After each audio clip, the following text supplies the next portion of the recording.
Hello friends, good evening, नमस्कार। आप सभी मेरे प्यारे बच्चों का रोजगार विद पूनम चैनल पे स्वागत है। देखो बच्चों, हमने पिछली क्लास में साइकोलॉजी पढ़नी शुरू की थी और हमने बहुत सारे क्वेश्चन किए थे। बहुत लंबी हमारी क्लास थी, काफी सारे क्वेश्चंस थे। मतलब क्वेश्चंस के साथ साथ मैंने बहुत सारे एक्स्ट्रा भी आपको बातें बताई थी जो कि पेपर में आने वाले कहीं ना कहीं फैक्ट्स हैं। और जितना मैं बोल पा रही थी वो आपके जब कंसेप्चुअल क्वेश्चन बनते हैं वहां पे उनको समझने में हेल्प होगी। तो देखो बच्चों, पिछली क्लास हर एक बच्चे को देख लेनी है। आज हम उससे आगे के क्वेश्चन करेंगे। बेहद ही इंपॉर्टेंट क्लास। आपको पता है हम इंपॉर्टेंट क्लास ही करते हैं, बेवजह कुछ भी उठा के नहीं पढ़ते हैं। सिर्फ एग्जाम ओरिएंटेड सिलेबस कर रहे हैं। आराम से पढ़ते चलो। अगर इसी डायरेक्शन में पढ़ते रहे तो एक जब आपका पेपर होगा एचटेट का, जरूर आप सिलेक्शन तक पहुंच पाओगे। मतलब पहले तो आपका स्टेट का एग्जाम है तो वो स्टेट का एग्जाम क्लियर कर पाओगे। ऐसे ही पढ़ते रहे तो आप जो मेंस एग्जाम होगा टीचिंग का वो भी क्लियर कर पाओगे। ठीक है बच्चों, चलो आओ आज हम एक सेकंड क्लास कर लेते हैं हमारी साइकोलॉजी की। मैंने आपको पहले भी बोला था एक ये स्टेट के रिगार्डिंग है। वैसे तो सेंट्रल गवर्नमेंट में जहां कहीं साइकोलॉजी आती है हर जगह ही इंपॉर्टेंट है, लेकिन हाल फिलहाल में हमारा हरियाणा का स्टेट है उसके रिगार्डिंग हम साइकोलॉजी पढ़ रहे हैं। हमने बहुत सारे क्वेश्चन किए थे, आज हम उससे आगे के क्वेश्चंस करते हैं। चलो आओ पढ़ते हैं आराम से, ठीक है। और जो नए बच्चे जुड़ रहे हैं अपने चैनल को सब्सक्राइब कर लेना। और जितना मैं पढ़ाती हूँ वो आपको पीडीएफ मिल जाएगी टेलीग्राम चैनल पे। तो जो भी बच्चे नए जुड़ रहे हैं तो वो मेरे प्यारे बच्चों टेलीग्राम चैनल को ज्वाइन कर लेना।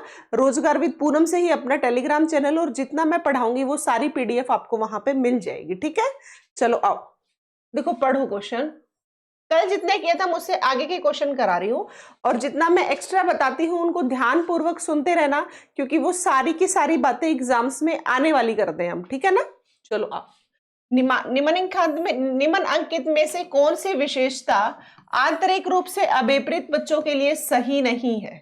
आपको पता है बच्चे दो ही प्रकार के होते हैं, एक आंतरिक अभिप्रेरित होते हैं, एक बाह्य। अभिप्रेरणा क्या होती है? अभिप्रेरणा मेरे प्यारे बच्चों वो चीज होती है जो आपको किसी काम को करने के लिए आपको उत्सुकता दिखाती है। आप मतलब उत्सुक होते हो कि मुझे ये काम करना ही है। वो आपकी अभिप्रेरणा, जिसे हम मोटिवेशन बोलते हैं, वो अभिप्रेरणा आपकी इंटरनली भी हो सकती है, आपकी एक्सटर्नल भी हो सकती है। मतलब आपको खुद को आंतरिक तौर पे ये लगता है कि हाँ हमें ये काम करना चाहिए और मैं इस काम को जरूर करूंगा और सफल हूंगा। ये आप आंतरिक अभिप्रेरणा है। और आपको जब कोई काम करते हो आपको पता है कि ये काम करने से आपको प्राइज मिलेगा, आपको फर्स्ट पोजीशन मिलेगी, आपको समाज सोसाइटी आपकी तारीफ करेगी, तो वो बच्चों बाह्य हो जाती है, ठीक है। अब इसमें क्वेश्चन ये पूछा है, और आप एक और बात याद रखना, आपकी अभिप्रेरणा हमेशा तभी आती है जब आपको किसी चीज की आवश्यकता होती है। बगैर आवश्यकता के कोई भी बच्चा या कोई भी इंसान मोटिवेट हो ही नहीं सकता, ठीक है। चलो आओ क्वेश्चन को पढ़ो। निम्न में से कौन सी विशेषता आंतरिक रूप से अभिप्रेरित बच्चों के लिए सही नहीं है? इसका मतलब आंतरिक रूप से अभिप्रेरित बच्चे हैं, लेकिन एक कौन सी चीज है वो हमेशा जो बच्चे नहीं कर सकते। मतलब जरूरी नहीं है कि वो बच्चों के साथ अगर आंतरिक अभिप्रेरित है तो वो काम ऐसा होगा ही होगा, ठीक है। पढ़ो। वे चुनौतीपूर्ण कार्य पसंद करते हैं, वे हमेशा सफल होते हैं, वे कार्य के समय आनंद अनुभव करते हैं।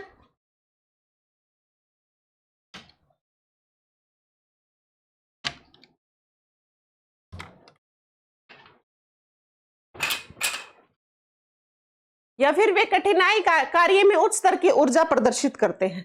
देखो बच्चों, कोई भी काम है आप वो काम तो तभी करते हो जब आप कभी इंटरनली या फिर एक्सटर्नली मोटिवेटेड होते हो, है ना। तो इसमें पूछा गया कौन सी एक ऐसी विशेषता है जो आंतरिक रूप से अभिप्रेरित के लिए जरूरी नहीं है कि वो चीज होगी, ठीक है। बच्चों के लिए सही नहीं है। क्या सही नहीं है? वे चुनौतीपूर्ण कार्य पसंद करते हैं, देखते हैं, वे हमेशा सफल होते हैं, वे कार्य के समय आनंद अनुभव करते हैं, वे कठिन कार्य में उच्च स्तर की ऊर्जा प्रदर्शित करते हैं। देखो, जब आप इंटरनली मोटिवेटेड हो, ठीक है, विशेषता क्या है? सही नहीं है। मतलब वो चीज जरूरी नहीं है हमेशा ऐसा ही होगा कि आप आंतरिक रूप से अभी प्रेरित हो वो काम होगा। अब एक बात बताओ मुझे, आप मान लो कि आप एचटेट का एग्जाम दोगे, ठीक है। आप मान लो कि आंतरिक रूप से मोटिवेटेड हो, इंटरनली मोटिवेटेड हो कि आपको एचटेट क्वालिफाई करना ही करना है, तो क्या चीज सही नहीं है? वे चुनौतीपूर्ण कार्य पसंद करते हैं। हो सकता है आंतरिक रूप से अभिप्रेरित बच्चा भी चुनौतीपूर्ण कार्य पसंद कर सकता है और बाह्य रूप से भी। जो मोटिवेटेड होता है एक्सटर्नल किसी चीज अवार्ड को रिवॉर्ड को देख के भी मोटिवेट, ऐसा हो सकता है। पूछा क्या गया, सही नहीं है, ठीक है, ये तो नहीं होगा, फिर इसका मतलब पूछा वे हमेशा सफल होते हैं। आप पूछा है ये सही नहीं है। एक बात बताओ, जो इंटरनली मोटिवेटेड, अब आप भैया स्टेट के लिए इंटरनली मोटिवेटेड हो कि आपको स्टेट निकालना ही निकालना है, तो क्या आप हमेशा सफल होते हो? पूछा भी है, ये सही नहीं है। आप ऐसा बिल्कुल जरूरी नहीं है कि आप हमेशा सफल होगे ही होगे, कोई जरूरी नहीं है। ये बात बहुत बार इंटरनली मोटिवेटेड बच्चे भी एचटेट में ढंग से तैयारी नहीं करते तो वो भी फेलियर हो जाते हैं। आपको पता है एचटेट में 100% जितने बच्चे होते हैं उनमें से 92 से 93% तो बच्चे फेल ही तो होते हैं, सिर्फ 6 से 7% रिजल्ट ही तो होता है स्टेट का। तो यही बात है कि ऐसा जरूरी नहीं है कि वे हमेशा ही सफल होते हैं, और ये बात गलत है, इसीलिए ये पूछिए। वे कार्य के समय आनंद अनुभव करते हैं, ये ऐसा है क्योंकि आप इंटरनली मोटिवेटेड हो तो किसी काम को करने में आनंद अनुभव करते हो, लेकिन पूछा तो सही नहीं, ये पूछ लिया। वे कठिन कार्य में उच्च स्तर की ऊर्जा प्रदर्शित करते हैं, ऐसा बिल्कुल हो सकता है। तो बच्चों इसका आंसर होगा बी। जो भी नए बच्चे जुड़ रहे हैं भाई वो चैनल को सब्सक्राइब कर लेना और टेलीग्राम चैनल को ज्वाइन कर लेना। ये पीडीएफ आपको टेलीग्राम चैनल पे मिलेगी। बहुत बच्चे मुझे लिखते रहते हैं मैम टेलीग्राम चैनल का नेम क्या है, तो जो अपना चैनल का नेम है वही मेरी सारी आईडी है, रोजगार विद पूनम से ही, ठीक है। चलो आओ बच्चों, किशोरावस्था में संवेगों की तीव्रता किस प्रकार प्रकट होती है? आपको पता है किशोरावस्था में संवेग होते हैं और बहुत हाई लेवल पे होते हैं, और किशोरावस्था होती है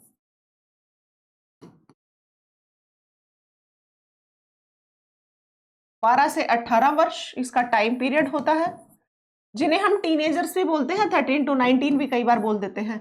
और किशोरावस्था के बारे में बच्चों सबसे ज्यादा बताया है स्टेनले हॉल ने। जितनी विशेषताएं बताते पढ़ते हैं ना, तूफान की अवस्था है, संघर्ष की, ये सारी की सारी सभी बताई हैं स्टेनले हॉल ने। स्टेनले हॉल एक साइकोलॉजिस्ट है, इन्होंने बहुत ज्यादा डिटेल में किशोरावस्था के बारे में बताया है, ठीक है। चलो आओ पढ़ो अब क्वेश्चन को। प्रतिकूल पारिवारिक संबंध तीव्रता किस प्रकार की प्रकट होती है? प्रतिकूल पारिवारिक संबंध, आपने जब किशोरावस्था की विशेषताएं पढ़ी होंगी बच्चों, आपने देखा होगा कि ये जो बच्चे होते हैं ना, ये अपने एनवायरमेंट में लगा लो, अपने फैमिली के साथ लगा लो, एडजस्ट करने में बहुत प्रॉब्लम्स आती इन बच्चों को। वही बात है प्रतिकूल पारिवारिक संबंध। अब प्रतिकूल पारिवारिक संबंध का यहाँ पे ये है कि वो अपने पेरेंट्स के साथ हमेशा एडजस्ट नहीं कर पाते, हमेशा लड़ाई करते रहते हैं। आप देख लो अपने ही घर में जो टीनेजर्स होते हैं, लगभग हम भी जब टीनेजर्स थे लगभग मम्मी पापा को क्या बोलते थे, मम्मी आपको ये बात पता नहीं है। ऐसा नहीं होता, आपको कुछ पता ही नहीं है, पापा तो ऐसे ही बोल रहे हैं, कुछ पता ही नहीं है। तो वो क्या है, वो प्रतिकूल पारिवारिक संबंध ही है बच्चों। उस टाइम ये एज ही ऐसी होती है, इसमें समझते ही नहीं है बच्चे। हाँ व्यवसाय की समस्या, बिल्कुल व्यवसाय की समस्या इस टाइम पे उनको लगता है जैसे तो मैं पता ही नहीं क्या ही कर लूं, मैं जल्दी से जल्दी सफल हो जाऊं, मैं पता नहीं मैं ये भी पढ़ लूंगा, मैं ऐसा भी कर सकता हूँ मम्मी, मैं ये बिजनेस भी कर सकता हूँ। ये वही एज होती है। नई परिस्थिति के साथ समायोजन, ये सभी संवेग होते हैं किसके अंतर्गत? किशोरावस्था के अंतर्गत। तो बच्चों इसका आंसर होगा डी। एक बार क्वेश्चन फिर से देखो, किशोरावस्था में संवेगों की तीव्रता किस प्रकार प्रकट होती है? क्वेश्चन ये है, किशोरावस्था में संवेग, और भी विशेषता लिख देते चाहे सारी ही उसमें भी उपरोक्त सभी आता, क्योंकि सारी की सारी विशेषता किसकी है? सारी की सारी विशेषता किशोरावस्था की है। प्रतिकूल पारिवारिक संबंध बिल्कुल सही है, व्यवसाय की समस्या इनके साथ होती है, ये बात भी बिल्कुल सही है। नई परिस्थिति के साथ समायोजन बिल्कुल नहीं करते हैं, उपरोक्त सभी, ये सारी की सारी किशोरावस्था में होता है। तो बच्चों इसका आंसर है डी। अगला क्वेश्चन पढ़ो। बहिर्मुखी प्रवृत्ति के व्यक्ति होते हैं, आपको पता है इंटरमुखी इंट्रोवर्ट होते हैं और होते हैं एक्सट्रोवर्ट। इंट्रोवर्ट होते हैं मेरे प्यारे बच्चों अंतर्मुखी,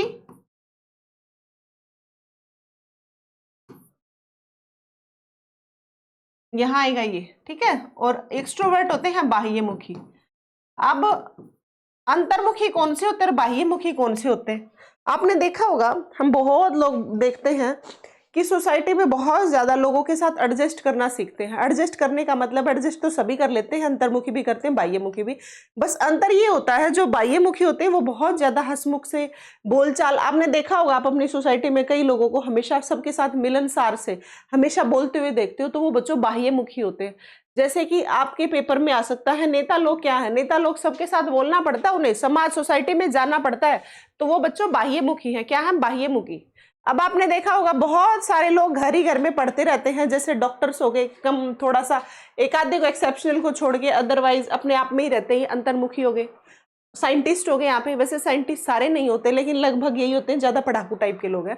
मतलब कुल मिला के अंतर्मुखी वो होते हैं जो अपनी बातें ज्यादा किसी के बताना पसंद नहीं करते, चुपचाप से रहते, वो अंतर्मुखी होते हैं, और इंग्लिश में इंट्रोवर्ट बोलते हैं। बाह्यमुखी सबके साथ बोलचाल ये सब होते हैं, वो एक्सट्रोवर्ट होते हैं। अब क्वेश्चन ये है, बहिर्मुखी प्रवृत्ति के व्यक्ति होते हैं, कैसे होते हैं? जो अभी बताया मैंने, सोसाइटी में एडजस्ट, अच्छे सबसे मित्रता रखते हैं, सबके साथ बोलते हैं, सबके साथ कोई समस्या हो सबसे आगे खड़े रहते हैं, वो सब एक्सट्रोवर्ट होते हैं, जिसे हम बहिर्मुख हिंदी में बोलते हैं। सामाजिक या मित्रतापूर्ण व्यवहार के धनी होते हैं, ये बात बिल्कुल सही है। तनाव मुक्त होते हैं, एक और दो दोनों उपयुक्त में से कोई नहीं है, तो है नहीं। अब एक बात बताओ, तनाव मुक्त ऐसा जरूरी नहीं है, बाह्यमुखी है तो वो तनाव मुक्त होगा ही नहीं। अब आप देखते होंगे अपने अड़ोस पड़ोस में, जो लोग बहुत ज्यादा सबसे बातें करते हैं, मिलनसार होते हैं, तो क्या उनको कभी तनाव ही नहीं होता? नहीं हो सकता है। जब कहीं प्रॉब्लम ही ऐसी आए तो तनाव मुक्त वो होंगे, ठीक है। तो ऐसा तो बात तनाव मुक्त कैसी को जो कोई जरूरी नहीं है कि वो तनाव मुक्त होते हैं, उनको भी कभी ना कभी टेंशन होती है। देखो, सामाजिक होते हैं, मित्रतापूर्ण व्यवहार के धनी होते हैं, ये बात बिल्कुल सही है, लेकिन तनाव मुक्त होते हैं ये बात ऐसा कोई जरूरी नहीं है। मैं आपको बता देती हूँ, मेरे ही मदर इन लॉ में मदर इन लॉ की भाई की बेटी, ठीक है, वो एक्सट्रोवर्ट थी, सामाजिक या मित्रतापूर्ण व्यवहार की धनी थी, समझना आप बात को। लेकिन वो कई बार टेंशन में हो गई, और टेंशन में रहने की वजह से उसने कई बार टेंशन में रहने की वजह से कभी मतलब खुश रहती थी हर टाइम, कभी कभी टेंशन ले लेती, कभी कभी वो उस टेंशन की वजह से उसको हार्ट अटैक आ गया और वो एक्सपायर हो गई। अब कैसे कहोगे कि वो तनाव मुक्त थी, जबकि वो एक्सट्रोवर्ट तो थी। इसीलिए ये जरूरी नहीं है, बट ये जरूरी है, ये पहचान है एक्सट्रोवर्ट की, बाह्यमुखी की। ये पहचान जब भी आ जाए आप याद रखोगे, ये एक्सट्रोवर्ट होते हैं। बहिर्मुखी प्रवृत्ति के व्यक्ति होते हैं, वो क्या होते हैं? सामाजिक एवं मित्रतापूर्ण व्यवहार के धनी होते हैं। बिल्कुल सही है। एक और दो नो इसलिए नहीं होंगे बच्चों क्योंकि ये नहीं है, ये जरूरी नहीं है। तो 103 का आंसर है बच्चों ए, ठीक है। आगे आओ। सामाजिक पैमाने की विधि के अनुसार इनमें से सुपरस्टार अति मानव वह होता है, किसे बोलोगे आप? सोसाइटी के अकॉर्डिंग ऑप्शंस पढ़ो। सामाजिक पैमाने की इनमें से सुपरस्टार वह होता है, क्या होता है? आपने देखा होता सामाजिक पैमाने के हिसाब से का मतलब है आप जिस समाज में रहते हो, जो ज्यादातर लोग जिस बात को बोल देते हैं वही सामाजिक पैमाने के अनुसार उस चीज को माना जाता है। जैसे कि आप आपके आस पड़ोस में देख लो, सोसाइटी में देख लो, कहीं गांव के अड़ोस पड़ोस देख लो, कई आदमियों को ये कहते हैं कि ये बहुत अच्छा है, कई आदमियों के लिए कह देते हैं ये बहुत गंदा है। वो लगभग लोगों ने जो बात की है वो मानी जाती है। ये पेडागोजी के क्वेश्चंस हैं, ठीक है। मानव वह ज्यादातर लोगों द्वारा चयन किया जाता है, जिसका विविध जोड़ों द्वारा चयन किया जाता है। एक और दो दोनों ना, ये भी नहीं है बच्चों, ये भी नहीं है। ज्यादातर लोगों द्वारा चयन किया जाता है, उसी सामाजिक पैमाने के अनुसार हम उसी को सुपरस्टार बोलते हैं। हमारी सोसाइटी में जो लोग मतलब कुल मिला के हमें ये नहीं पता होता कि वो अच्छा होता है या बुरा होता है, बस हमें ये पता होता है कि हमारे समाज ने इसको अच्छा बता दिया, और वो यही क्वेश्चन पूछा गया सामाजिक पैमाने के अनुसार। वैसे ये धारणाएं है ना, है तो गलत ही, जरूरी नहीं है समाज आपका कहेगा वही अच्छा है और वही गलत है। कई लोग बहुत अच्छे देखे हैं मैंने, लेकिन वो जरूरी नहीं है सबके साथ बोलते हैं, ऐसा नहीं होता। और कई बहुत बोलते हैं और समाज उसको बहुत अच्छा कह देता है, लेकिन वास्तविकता में वो अच्छे होते भी नहीं है, ऐसा भी होता है। तो ये जरूरी तो नहीं है, लेकिन हमें क्वेश्चन के अकॉर्डिंग आंसर देना पड़ेगा। समाज ने जैसे ज्यादातर लोगों ने जो बात कह दी वही सही, तो ज्यादातर लोगों द्वारा जो जिस बात के लिए चयन किया जाता है, लोगों द्वारा चयन किया जाता है, वही सामाजिक विधि के अनुसार क्या होता है? सुपरस्टार। मतलब समाज ने कह दिया भाई अच्छा है तो अच्छा है, समाज ने कह दिया ये बुरा है तो बुरा है, ठीक है। आगे पढ़ो। व्यक्तित्व के मूल्यांकन हेतु प्रयुक्त शब्द साहचर्य परीक्षण विधि का प्रयोग जुंग द्वारा किस वर्ष में किया गया था? क्वेश्चन है बच्चों ये फैक्ट है, एसोसिएशन टेस्ट। ये साहचर्य वाला आपको याद रखना है, ये किया था जुंग ने, ये पेपर में आ सकता है। साहचर्य परीक्षण किसने किया था? या आप याद रखोगे मेरे प्यारे बच्चों, जुंग ने किया था। एसोसिएशन वाला। और ये किया कब था? ये 1910 में किया था। ये आया हुआ क्वेश्चन है पीआरटी लेवल पे, इसीलिए हर बच्चे को याद रखना है। ये व्यक्तित्व के मूल्यांकन हेतु प्रयुक्त सब साहचर्य परीक्षण विधि का प्रयोग जुंग द्वारा किस वर्ष में किया गया था? हर बच्चे को याद होना चाहिए। ये 1910 में किया था। कब किया था? 1910 में। ठीक है, चलो पढ़ो। निम्न में से कौन सा विकासात्मक कार्य उत्तर बाल्यावस्था के उपयुक्त नहीं है? कल मैंने आपको बाल्यावस्था के बारे में बताया था बच्चों, बताया था ना? देखो पढ़ो। आज तो नहीं, अब तो नहीं कहते होगे, अब तो मैं 2 दिन से साइड में रहती हूँ। बच्चे बोलते रहते थे कि मैम साइड हो जाया करो। अब तो मैं पढ़ाती हूँ, उधर से ही हूँ।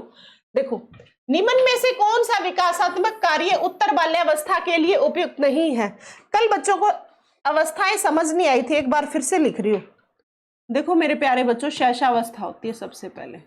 जनरल जो एग्जाम में पूछे जाने वाली एनसीईआरटी कहती है वही डेटा एग्जाम्स में माने जाते हैं और मैं वही लिख रही हूँ। अदरवाइज तो बहुत सारे साइकोलॉजिस्ट ने अलग अलग बातें बताई हैं, आपको वो नहीं देखनी। ठीक है, जो पेपर में आने वाली बात है वही देखनी है। अगर पेपर में ऑप्शन नहीं है, मान लो 0 से 4 दे दिया, 0 से 2 या 0 से 3 है ही नहीं, फिर तो आप 0 से 4 टिक करना पड़ेगा। जैसे 0 से 4 दे दिया, 4 से 12, 12 से 18, 18 से 20, कुछ ऐसे दे दिया, तो फिर आप शैशवावस्था किसे मानोगे? फिर तो मेरे प्यारे बच्चों आपको यही मानना पड़ेगा, 0 से 4 वाला। ठीक है, फिर आती है बाल्यावस्था।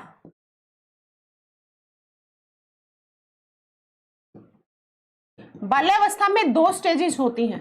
कितनी होती हैं? 2। एक होती है पूर्व बाल्यावस्था,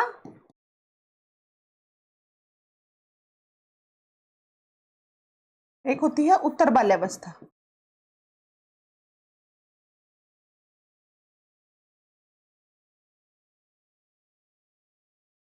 ये होती है 2 से 6 वर्ष,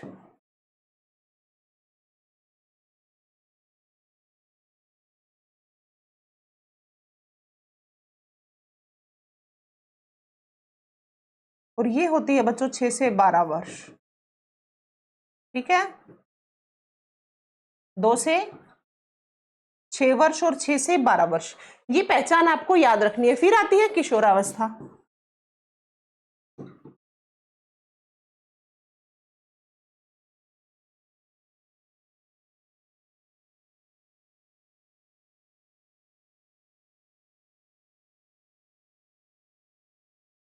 बारह से 18 वर्ष। ठीक है, ये आपको बच्चे की जो स्टेजेस हैं वो आपको चारों की चारों याद रखनी है।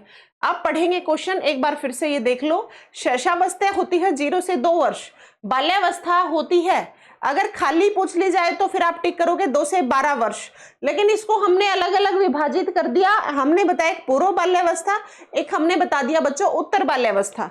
पूर्व बाल्यावस्था में होती है 2 से 6 वर्ष और उत्तर बाल्यावस्था में होता है 6 से 12 वर्ष। किशोरावस्था होती है बच्चों 12 से 18 वर्ष। एक बार इसको देखो, फिर क्वेश्चन पढ़ेंगे हम।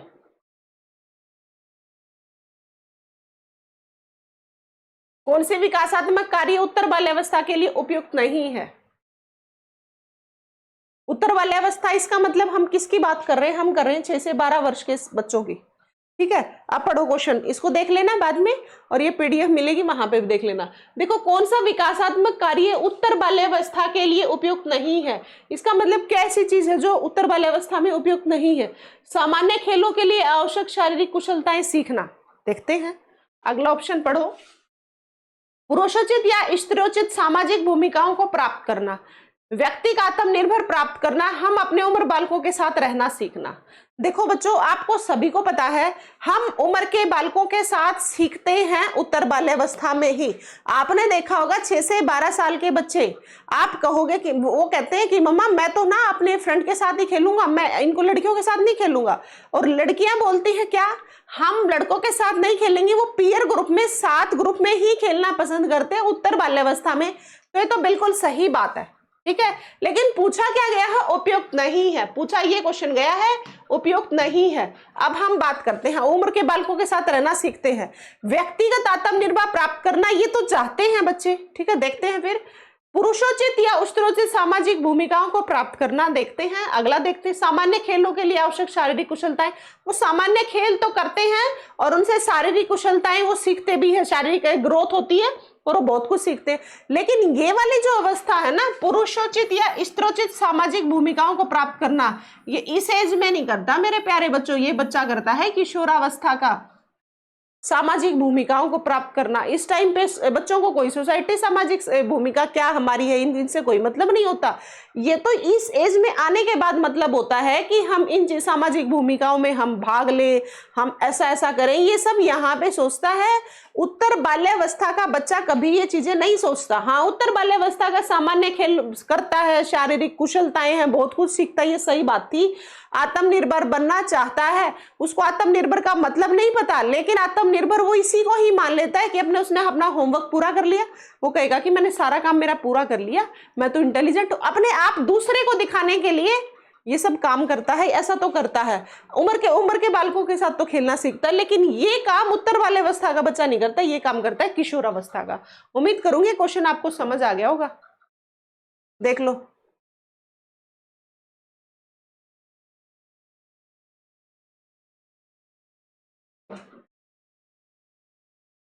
ठीक है। अगला चले,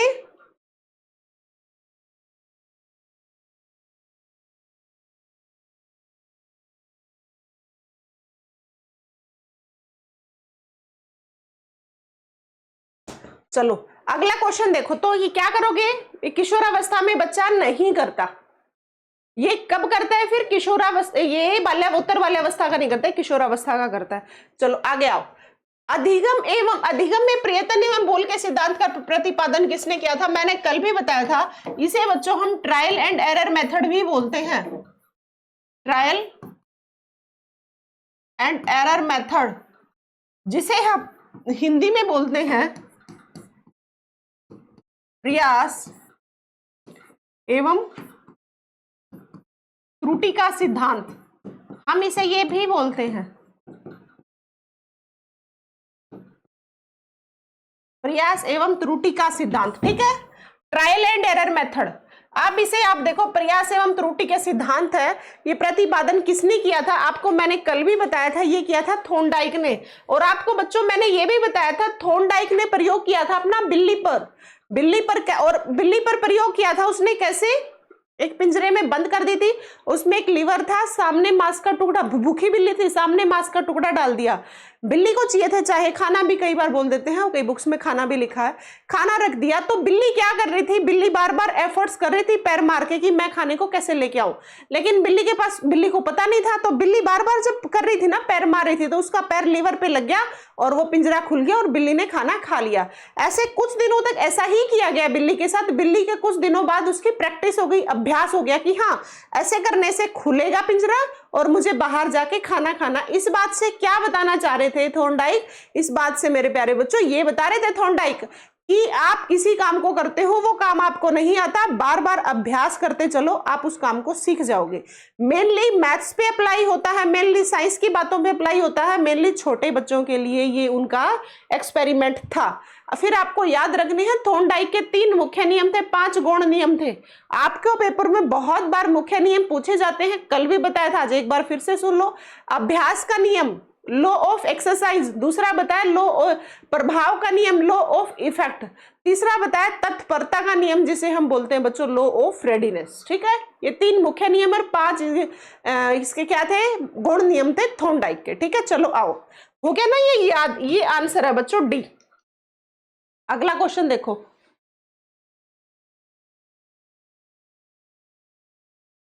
निम्न में से कौन सा मत अंतर्दृष्टि द्वारा सीखने की व्याख्या करता है, क्या चीज है, इनसाइट थ्योरी है बच्चों, ये इनसाइट थ्योरी आपको पता है। अंतर्दृष्टि जो कि चिंपैंजी में थी ना, जो बंदर वाली मैंने बताई थी आपको, लंगूर बंदर था, ऊपर केले लटका दिए थे, केले लटकाने से बंदर को भूख लगी थी, साइड में एक स्टिक पड़ी थी, वो बार बार कोशिश करके इसको ले आया था, एकदम उसके आइडिया आया था कि हाँ, स्टिक का प्रयोग करके मैं इनको उतार सकता हूँ। तो इनसाइट थ्योरी ये किसने दी थी सीखने की व्याख्या, ये गेस्टाल्ट वादियों की थी, ये आपको याद रखना है। और इसका मतलब कई बार पूछा जाता है, इसका मतलब है स्मगर, होल, ठीक है, ये भी कई बार पूछा जाता है।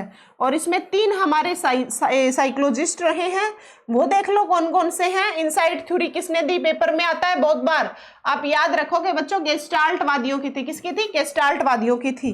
अब गेस्टाल्टवादी कौन कौन थे?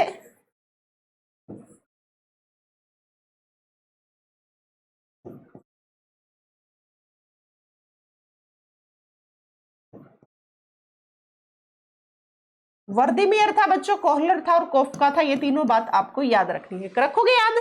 बढ़े आगे। तो आंसर क्या है? आंसर है डी, और ये वाला, ठीक है।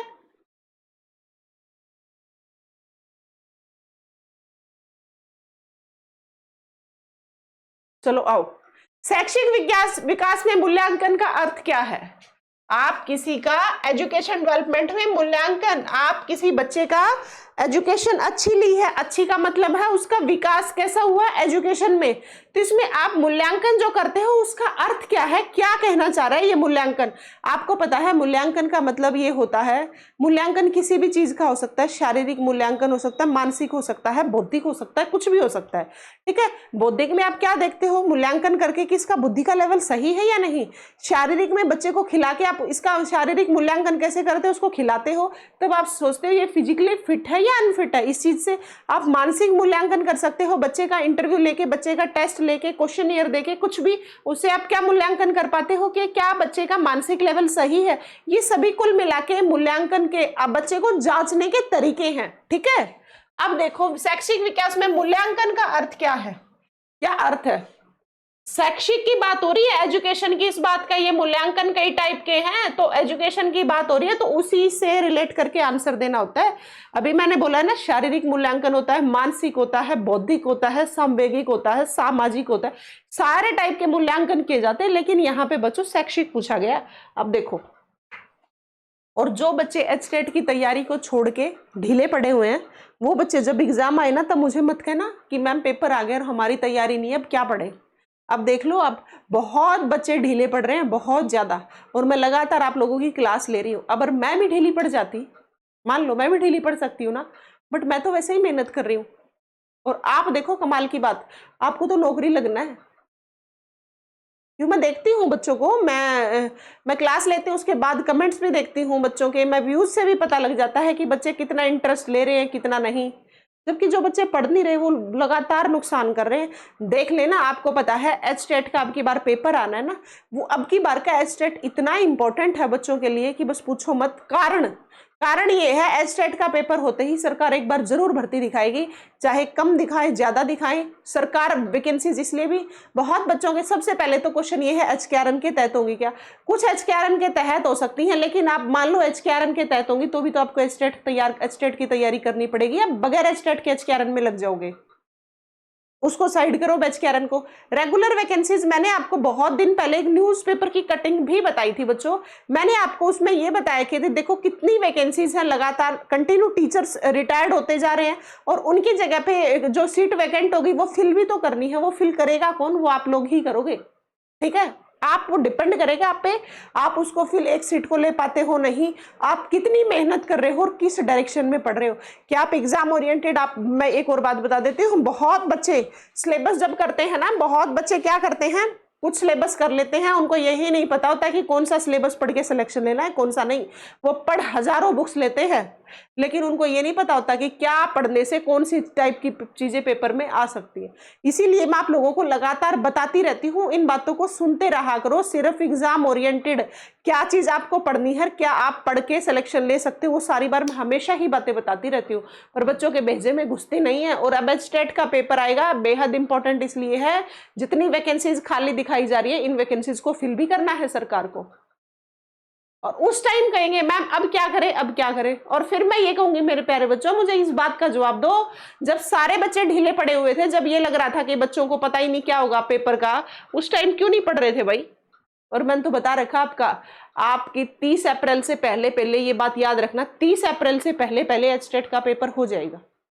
और जो बच्चे कह रहे हैं ना सीईटी का पेपर मई में होगा या फिर न्यूज़पेपर में, सीईटी का पेपर मई में नहीं हो सकता बच्चों, क्योंकि अभी तो फॉर्म फिल भी नहीं करवाए। ये तो टोटली झूठी बात है कि सीईटी का पेपर मई में हो जाएगा, लेकिन हाँ अप्रैल का पेपर, एचटेट का पेपर अप्रैल के आखिरी तक जरूर हो लेगा, ये जरूर देख लेना आप। ठीक है, तो पढ़ते रहो लगातार। जो बच्चे पढ़ेंगे ना, लगातार पढ़ेंगे, सफल वही होंगे। चलो आओ बच्चों, शैक्षिक विकास में मूल्यांकन का अर्थ क्या है? छात्रों की प्रगति का, कक्षा अभिलेखों का मूल्यांकन, कार्य निष्पादन का मूल्यांकन, ज्ञान क्षमता का मूल्यांकन। देखो बच्चों, शैक्षिक विकास की बात चल रही है, कार्य छात्रों की प्रगति आप फिजिकल शारीरिक विकास का मूल्यांकन से भी आप देख सकते हो। कक्षा अभिलेखों का आप कक्षा अभिलेख से आप कभी मूल्यांकन नहीं, सही, कार्य निष्पादन से नहीं, ज्ञान क्षमता का जो मूल्यांकन होता है ना, वो शैक्षिक मूल्यांकन का अर्थ है। शैक्षिक मूल्यांकन का मतलब ही यही है कि ज्ञान क्षमता की बच्चे ने कितना क्या कुछ सीखा है उसका मूल्यांकन करना, ये शैक्षिक मूल्यांकन होता है बच्चों। ठीक है, चले आगे। चलो देखो, व्यक्तिगत विभिन्नता का अर्थ क्या होता है? ये बड़ा इंपॉर्टेंट क्वेश्चन है, ये कई बार पेपर में आता है। व्यक्तिगत विभिन्नता का मतलब क्या होता है? व्यक्तिगत विभिन्नता का मतलब सबसे पहले तो ये होता है आप मुझसे भिन्न और मैं आपसे भिन्न हूं, ये व्यक्तिगत विभिन्नता है। कोई भी दो बच्चे सेम नहीं हो सकते। अगर एक माँ के दो ट्विंस बच्चे हैं वो भी सेम नहीं हो सकते, उनमें भी व्यक्तिगत विभिन्नता होती है। तो क्वेश्चन ही यही है, व्यक्तिगत विभिन्नता का अर्थ क्या है? ठीक है, अब देख लो, एक व्यक्ति दूसरे व्यक्ति से भिन्न है, वही व्यक्तिगत विभिन्नता है। नाम से ही पता लग रहा है व्यक्तिगत विभिन्नता क्या है। दो व्यक्तियों में शारीरिक भिन्नता होना, दो व्यक्ति शारीरिक मानसिक योग्यता समेत दशा में समान और एक जैसे नहीं होते। दो व्यक्ति शारीरिक मानसिक योग्यता में समान और एक जैसे होते, उपयुक्त में से कोई नहीं, ये हो गया। ठीक है, मानसिक योग्यता में समान एक जैसे होते हैं, ये भी नहीं होता। तो अब आप बताओ क्या हो सकता है? साफ साफ दिख रहा है, शारीरिक भिन्नता। खाली व्यक्तिगत विभिन्नता में शारीरिक भिन्नता नहीं आती। व्यक्तिगत विभिन्नता में आपका शारीरिक तो सेम हो सकता है मानसिक विकास अलग अलग हो सकता है सामाजिक विकास अलग हो सकता है बौद्धिक विकास अलग हो सकता है सांवेगिक विकास अलग हो। जरूरी व्यक्तिगत विभिन्नता का मतलब है हर विकास में एक व्यक्ति से दूसरा व्यक्ति भिन्न होना, यही मेरे प्यारे बच्चों क्या होता है? व्यक्तिगत विभिन्नता होती है। ये आपको बात याद रखनी है। इसका आंसर है बी। क्या है इसका आंसर? बी। और बी क्यों है मैंने बता दिया है। ठीक है, चलो बढ़े आगे। आगे देखो, पावलोव ने सीखने के अनुबंधन प्रतिक्रिया का सिद्धांत प्रतिपादन किस पर प्रयोग किया था? मैंने पहले भी बताया था, एक बार फिर से आ गया ये क्वेश्चन। ये किया था बच्चों कुत्ते पे। किस पे किया था? कुत्ते पे। स्किनर ने किया था चूहे पे।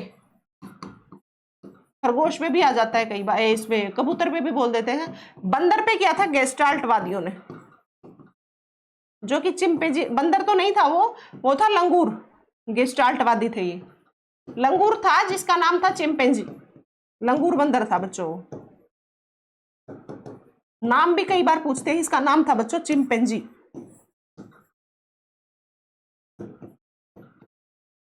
ठीक है, ये बात आपको याद रखनी, क्या नाम था? चिंपैंजी। रखोगे याद? आगे बढ़ो। आगे देखो, शिक्षा का समान अवसर का अर्थ क्या है? शिक्षा का समान अवसर का अर्थ है हर किसी को शिक्षा समान अवसर। अब वो बच्चा चाहे गरीब हो, अमीर हो, क्या नाम है उसके, कोई हैंडीकैप्ड हो, कुछ भी हो, अपंगता हो, विकलांगता हो, हर किसी को शिक्षा के लिए समान अवसर का मतलब है हर किसी को समान शिक्षा देना, समान तरीके से पढ़ाना, उसमें कोई भी भेद नहीं करना, यही शिक्षा का समान अवसर होता है बच्चों। देखो अब क्वेश्चन, ऑप्शन पढ़ो अब। शिक्षा का समान अवसर देना है, उसे क्या क्या हो सकता है? एक बालक की जाति, मत, रंग, क्षेत्र, धर्म को आधार न मानते हुए समान शिक्षा मिलनी चाहिए। हाँ, एक बालक को समान शिक्षा प्राप्त होने के बाद अपनी क्षमताओं को साबित करने के अवसर मिलने, नहीं, ये नहीं हो सकता। समान अवसर मिलने ये कोई जरूरी नहीं है। एक बालक को बिना किसी भेदभाव के समान विधियों सामग्री का उपयोग करके पढ़ाना जरूरी नहीं है शिक्षा समान अवसर का। एक बच्चे को ऐसी शिक्षा प्रदान करना जो उसके भावी व्यवसायिक जीवन के लिए सबसे उपयुक्त हो। शिक्षा का समान अवसर ये भी हो सकता है और ये ऑप्शन भी हो सकता है। अब आप ए और डी में से बताओ क्या होगा। एक बालक की जाति, मत, रंग, क्षेत्र और धर्म को आधार न मानते हुए समान शिक्षा मिलनी चाहिए, यही शिक्षा का समान अवसर होता है। अब यहाँ पे क्या लिख दिया? एक बच्चे को ऐसी शिक्षा प्रदान करनी चाहिए जो उसके भावी व्यवसायिक जीवन में के लिए सबसे उपयुक्त हो सकता था ये ऑप्शन, लेकिन इससे बेस्ट यहाँ पे है, क्योंकि शिक्षा का समान अवसर का मतलब अगर आपको लिख देते फ्री एजुकेशन का, फ्री शिक्षा का, तो हम 1% सोचते, या फिर हम सोच लेते स्किल्ड एजुकेशन के बारे में, तो यहाँ पे आ सकता था। क्योंकि स्किल्ड एजुकेशन वो एजुकेशन होती है बच्चों जो किसी भी बच्चे को व्यवसाय के लिए तैयार करे, तब ये आ सकता था। लेकिन समान अवसर का आंसर ये होगा। ठीक है, और मैंने शुरू में ये एक्सप्लेन करके बताया भी था आपको। अगला क्वेश्चन पढ़ो।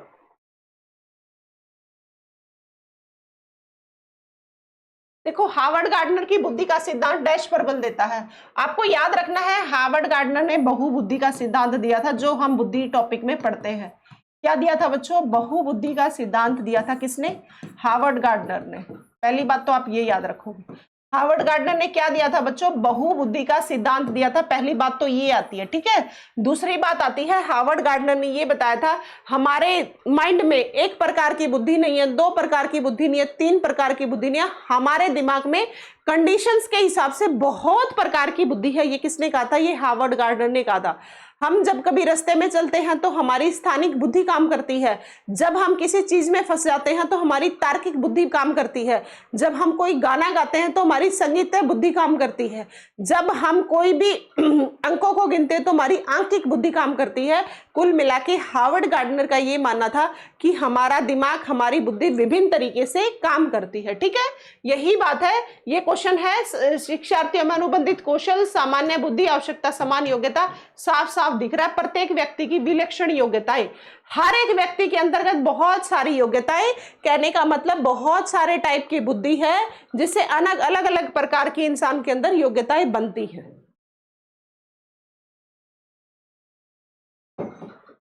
ठीक है बच्चों, चलो बढ़ो अगले क्वेश्चन पे। प्रतिभाशाली विद्यार्थी होते हैं, ये बताओ आप।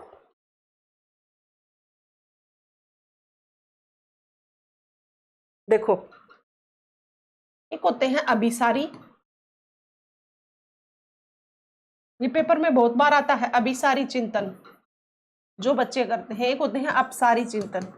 अपसारी चिंतन, अभिसारी का मैंने बताया था बहुत सारी चीजों को सोचने से एक पॉइंट पे पहुंच जाए, ठीक है, वो अभिसारी। और अपसारी होते हैं बच्चों इस टाइप से, एक ही समस्या को विभिन्न प्रकार से देखते हैं। तो ये प्रतिभाशाली बच्चों की पहचान होती है क्या?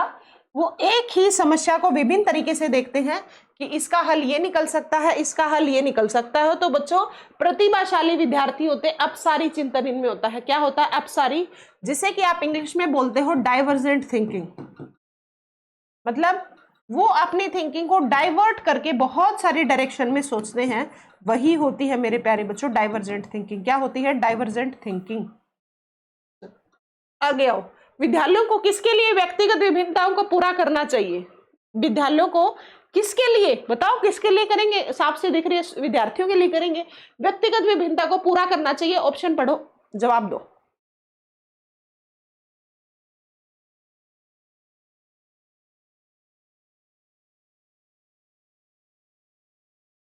व्यक्तिगत विभिन्नताएं कोई भी विद्यालय क्यों पूरी करता है? व्यक्तिगत विभिन्नताएं पूरी, व्यक्तिगत विभिन्नताओं को देख के विद्यालय उसकी सारी चीजें पूरी करने का कारण ये होता है बच्चे के अंदर क्या योग्यता है, क्या अयोग्यता है, हम इसकी व्यक्तिगत विभिन्नताओं को जाने और उनको पूरा करें। यही मतलब होता है कि विद्यालयों को किसके लिए व्यक्तिगत विभिन्नताओं को पूरा करना चाहिए? सबसे पहले किसके लिए? मतलब शिक्षार्थी के लिए, विद्यार्थी के लिए, जो शिक्षा ले रहा है उसके लिए। व्यक्तिगत विभिन्नताएं पूरी इसलिए करनी है, व्यक्तिगत विभिन्नताएं इसलिए जांची है कि बच्चे के लिए पता चल सके क्या बच्चे क्यों नहीं सीख पा रहे इस चीज को, या फिर क्यों सीख पा रहे, कोई बच्चे कम सीख पा रहे, कोई बच्चे ज्यादा सीख पा रहे, उनकी योग्यताओं को जान सके। ठीक है, अब ऑप्शन पढ़ो और उत्तर दो मुझे।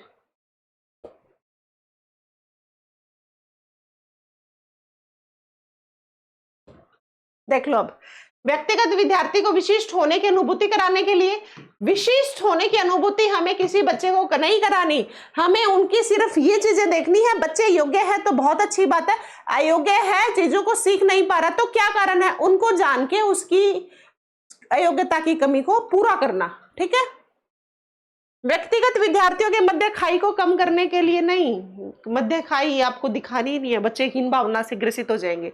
शिक्षार्थियों योग्यताओं समान करने के लिए नहीं, यह समझने के लिए कि क्यों शिक्षार्थी सीखने के योग्य या अयोग्य है, इसीलिए व्यक्तिगत विभिन्नताएं जांची जाती हैं। स्कूलों में, विद्यालयों में जो व्यक्तिगत विभिन्नताएं जांची जाती है ना, वो इसीलिए जांची जाती हैं। ये बात आपको याद रखनी है। ठीक है, चलो अगला पढ़ो। निम्नलिखित में से कौन सा बुद्धि के मापन में प्रयोग नहीं किया जा सकता? बुद्धि के मापन में क्या प्रयोग नहीं किया जा सकता? देखते हैं कौन सा बुद्धि के मापन में प्रयोग नहीं किया जा सकता। देखते हैं, प्रश्न का उत्तर देने में लगने वाला समय बुद्धि के मापन में ये तो हो सकता है, बुद्धि के मापन में हो सकता है क्वेश्चन बड़ा हो छोटा हो, ऐसा आप कर सकते हो लगने वाला समय। विद्यार्थी की अनुकूलन क्षमता बुद्धि के मापन के लिए अडेप्टेशन, ये क्षमता से बुद्धि के मापन का पता लगता है। फिर विद्यार्थी की शिक्षक का ध्यान आकर्षित करने की योग्यता, नहीं विद्यार्थी की शिक्षक की देखते हैं पियाजे संबंधी कार्य, ये तो संज्ञानात्मक हो सकता है, लेकिन विद्यार्थी की शिक्षक का ध्यान आकर्षित करने की योग्यता, शिक्षक का ध्यान आकर्षित करना नहीं है, बुद्धि को मापने का तो बुद्धि शिक्षक टीचर तो वैसे ही ध्यान आकर्षित रहता है, तभी तो उसके बुद्धि का मापन कर रहा है, ये काम नहीं करना टीचर को। ये क्या लिखा, पियाजे संबंधी कार्य बिल्कुल है, क्योंकि पियाजे संबंधी का मतलब है संज्ञानात्मक, पियाजे ने दिया था संज्ञानात्मक विकास का सिद्धांत, संज्ञानात्मक विकास में तो बुद्धि का मापन सबसे पहले आता है। ठीक है, चलो बढ़े आगे।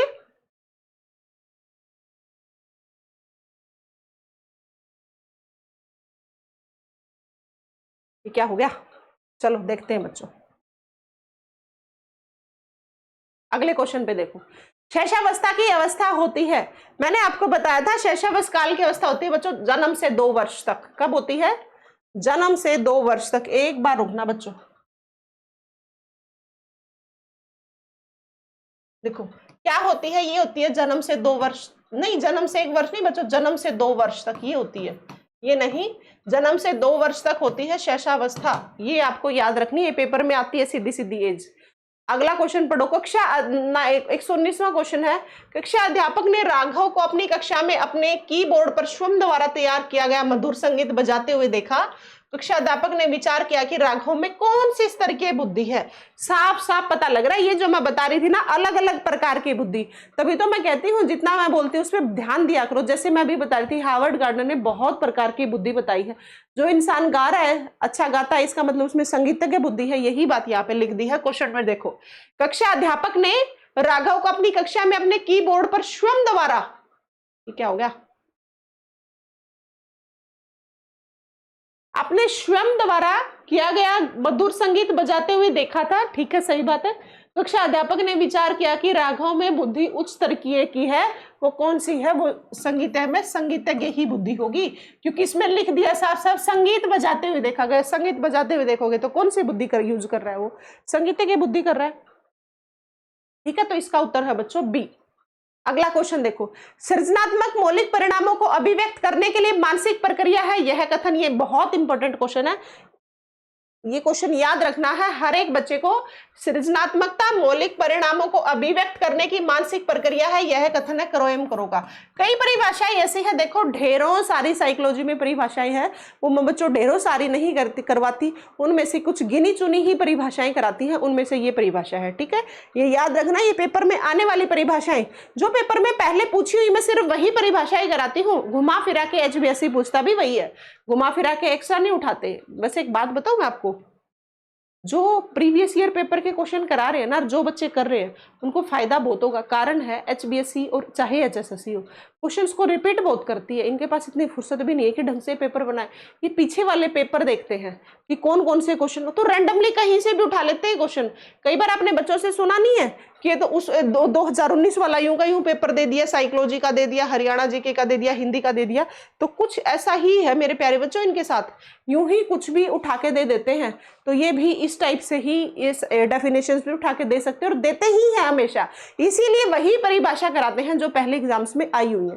तो बच्चों ये किसने दी थी, क्रो एम क्रो ने। अगले देखो, विकास का अर्थ है, विकास का क्या अर्थ है, बताओ विकास का क्या अर्थ। परिवर्तनों की उत्तरोत्तर श्रृंखला नहीं, अभिप्रेरणा के फलस्वरूप होने वाले परिवर्तनों की उत्तरोत्तर श्रृंखला, अभिप्रेरणा एवं अनुभव के फलस्वरूप, परिपक्वता एवं अनुभव के फलस्वरूप होने वाले परिवर्तनों की श्रृंखला है ये। विकास कब होता है, विकास का संबंध आपकी मैच्योरिटी बढ़ती जा रही है, आपके पास एक्सपीरियंसेस होती जा रहे हैं, आपके पास एक्सपीरियंस होते जा रहे हैं, उससे आपका बौद्धिक विकास हो रहा है, उससे आपका सामाजिक विकास हो रहा है, ये सारे विकास हो रहे हैं। और परिपक्वता से संबंध आपका शारीरिक विकास भी, और विकास के अंतर्गत सारे विकास आते हैं, उसके अंतर्गत शारीरिक विकास आता है, मानसिक विकास आता है, बौद्धिक विकास आता है, सामूहिक विकास, सभी विकास आते हैं। तो बच्चों इसलिए इसका आंसर क्या होगा, डी। अगला क्वेश्चन देखो, मनोविज्ञान की बहिर्दर्शन विधि के जनक कौन है, क्वेश्चन है ये। ये आपको याद रखने बच्चों, ये है वाटसन। और मैंने आपको बताया भी था, वाटसन ने ही व्यवहारवाद दिया था और वाटसन ने ही कहा था मुझे एक बच्चा दे दो, मैं जैसा चाहूं, जैसा एनवायरनमेंट दूंगा बच्चे को वैसा ही बना दूंगा। मैं बच्चों को क्रिमिनल भी बना सकता हूं, मैं बच्चे को अच्छी खासी पोस्ट वाला सेलेक्ट करने वाला लायक बच्चा भी बना सकती हूँ, ये वाटसन ने ही कहा था। अगला क्वेश्चन देखो, शिक्षा मनोविज्ञान ने स्पष्ट एवं निश्चित स्वरूप धारणा कब दी थी? भाई शिक्षा मनोविज्ञान कुल मिला के कब आया था, बात ये है, ये आपको याद रखनी है। 1920 में क्लियर कट, हाँ, शिक्षा मनोविज्ञान में, मनोविज्ञान व्यवहार का विज्ञान है, उसमें शिक्षा को कैसे अप्लाई करके शिक्षा मनोविज्ञान एक सब्जेक्ट बनाया गया, 1920 में बनाया गया बच्चों। अगला क्वेश्चन है, कौलसैनिक शिक्षा मनोविज्ञान का आरंभ किसने किया? कालसैनिक, ये आपको याद रखना है, ये क्या था? अरस्तु ने सबसे पहले मनोविज्ञान के मामले में ही काम अरस्तु ने किया था, लेकिन और सबसे पहले शिक्षा मनोविज्ञान के मामले में काम किया था थॉर्नडाइक ने। अगला क्वेश्चन है, सीखना किससे प्रभावित होता है? सीखना, आप किसी चीज को कैसे सीखते हो? Very very important question. आप जब किसी भी चीज को सीखते हो, जैसे अब आप सीखने लग रहे हो, आप साइकोलॉजी की क्लास इसलिए ले रहे हो क्योंकि आपको एस्टेट का पेपर क्लियर करना है। इसका मतलब एस्टेट का पेपर आपको मोटिवेट कर रहा है, इसकी वजह से आप सीख रहे हो, नहीं कोई नहीं सीखता। अगर किसी को बता दिया जाए एस्टेट का पेपर 2 साल बाद होगा, कोई बच्चा क्लास नहीं लेगा, सोचेंगे 2 साल बाद देखेंगे। तो सीखता ही बच्चा तभी है, या फिर वो बच्चा सीखता है जिसको लगता है पेपर कभी भी हो, मुझे नौकरी लगना है, मुझे कोई मतलब नहीं है पेपर कब होगा, बस जब भी पेपर आएगा, क्योंकि हमारे तो हाथ में है नहीं कि भैया ना मेरे हाथ में ना आपके हाथ में, बस हम तो ये कर सकते हैं कि जब पेपर आएगा हमें सिलेक्शन लेना, हम इस हिसाब से पढ़े, ठीक है ना। उसी में से ये बात है, सीखना किससे प्रभावित होता है? ये होता है मेरे प्यारे बच्चों प्रेरणा से। किसे होता है? प्रेरणा से। ये थी बच्चों आज की छोटी सी क्लास। पिछली क्लास हर एक बच्चे को ले लेनी है और उसके बाद ये क्लास देखना, दोनों क्लास देख लेना। एक और क्लास लेके आऊंगी, उसके बाद एक और, मैं 4-5 क्लास लेके आऊंगी, कम से कम 500 क्वेश्चन कराऊंगी और बेहद इंपॉर्टेंट सारे क्वेश्चंस हैं। इन सभी क्वेश्चंस को भी करके चले गए ना तो आप साइकोलॉजी में 24-25 नंबर तो इनसे ही ले लोगे, क्योंकि मैं जितना बता रही हूं ना वो कंसेप्ट पे काम कर रही हूँ, ठीक है। और जिसको भी पूरा सिलेबस करना है तो मेरे प्यारे बच्चों अपने ही चैनल पे पूरा सिलेबस करा रखा है, हर एक बच्चा सिलेबस कर लेना। Psychology, Haryana GK, reasoning, maths, English, Hindi, ये कुछ सब्जेक्ट ऐसे हैं, इंग्लिश में तो फिर भी बच्चे घटा लेते हैं, हिंदी, कुछ ही सब्जेक्ट ऐसे हैं जिनमें बच्चे अच्छा खासा स्कोर कर सकते हैं। और उसमें आप स्कोर करगे ना तो 90 नंबर तो लगभग 70-75 तो यहीं से खींच जाओगे, अगर आप इन सब्जेक्ट को भी स्ट्रॉन्ग बना जाओगे, ठीक है।